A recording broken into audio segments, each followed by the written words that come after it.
Park Khairpur ज़िले जेके भी सब तबाह लगा पिया आहिनि। एतिरी बजट अची पई त उनजे बावजूद भी पार्कनि ते कोई रुझान कंहिंजो बि न आहे, कंहिंजो बि ध्यानु न आहे। तारीख़ी रियासत रहंदड़ माज़ी जो डिवीज़नल हेडक्वार्टर ऐं हिन वक़्तु सिंध जो अहम ज़िलो आबादी जे लिहाज़ सां ऐं पखेड़ जे लिहाज़ सां खैरपुर अनेक मसइलनि जे वर चढ़ियल आहे।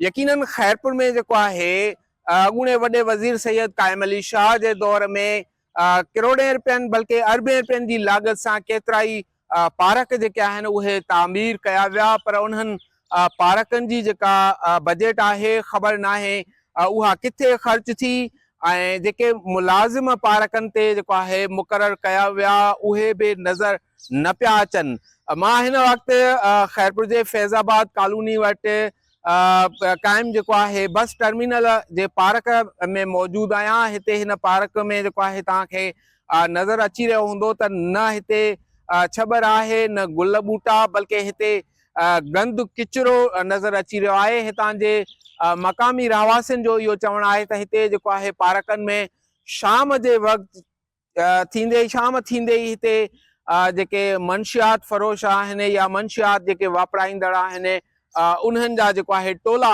नज़र ईंदा आहिनि। इन हवाले सां असां खैरपुर जे शहरनि सां ॻाल्हि ॿोल्हि कंदासीं त हू इन मामले बाबति छा था चवनि। पार्क खैरपुर ज़िले जेके भी सब तबाह लगा पिया आहिनि।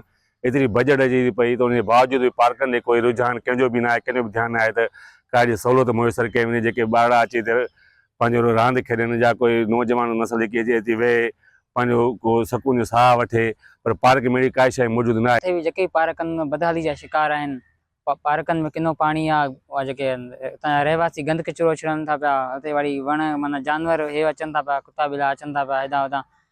ऐं जेको आहे पार्क न हुजणु खपे, जेके नौजवान आहिनि उहे न पंहिंजो जेको आहे सरगर्मी अंजाम ॾियण लाइ नथा अची सघनि।